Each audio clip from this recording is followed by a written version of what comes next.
We sometimes use the phrase to put yourself in another person's shoes. Well, NLP has a simple process that helps us to do just that and more. And it's called Perceptual Positions.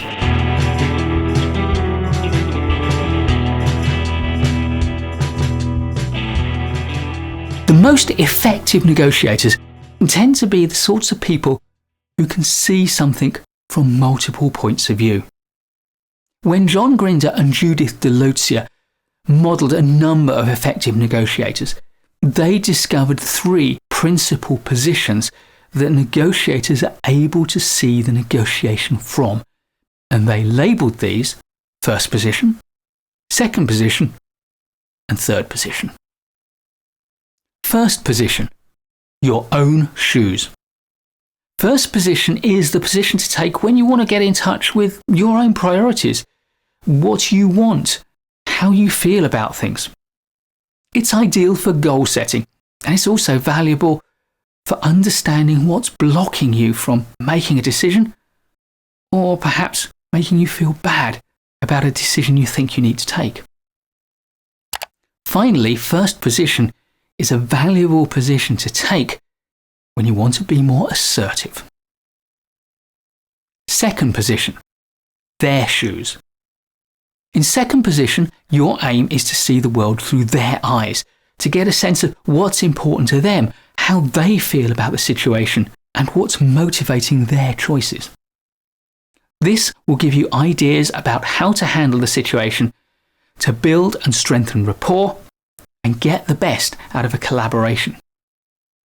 Try to imagine yourself literally in their position. Rather than think about their position, try to get a feel for it. How does it feel to be them? It's astonishing how much insight you can gain from this exercise. You can really gain insight into what their map of the world looks like and how it differs from yours.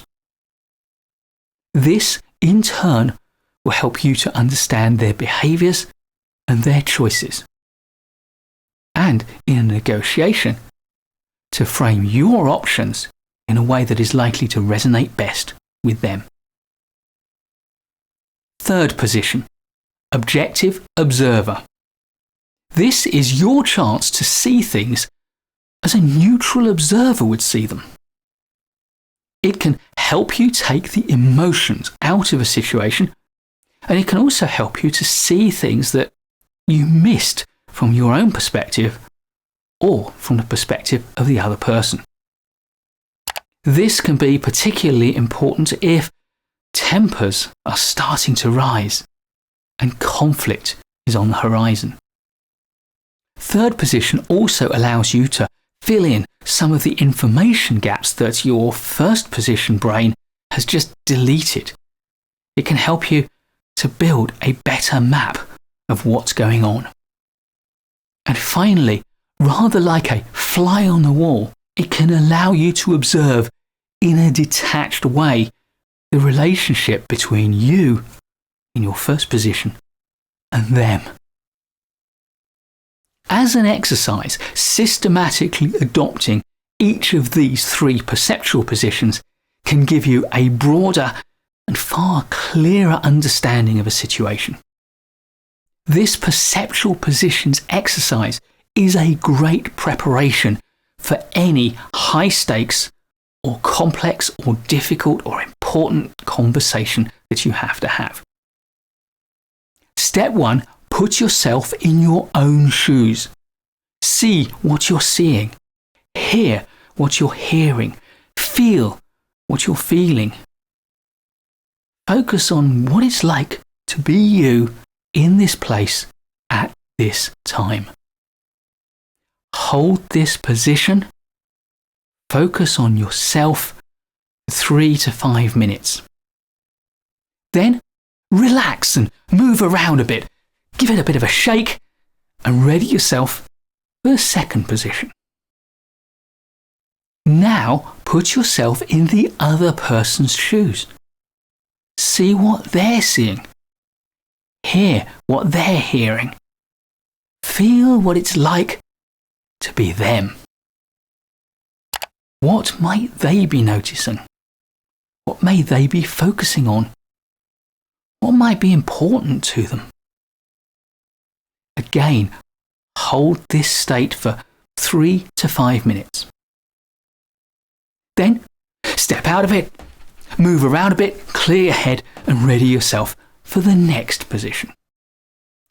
Now, if you want to make this even more powerful, when you move to second position, move yourself physically to where they might be, or at least find a position to stand or sit opposite where you were in the first position.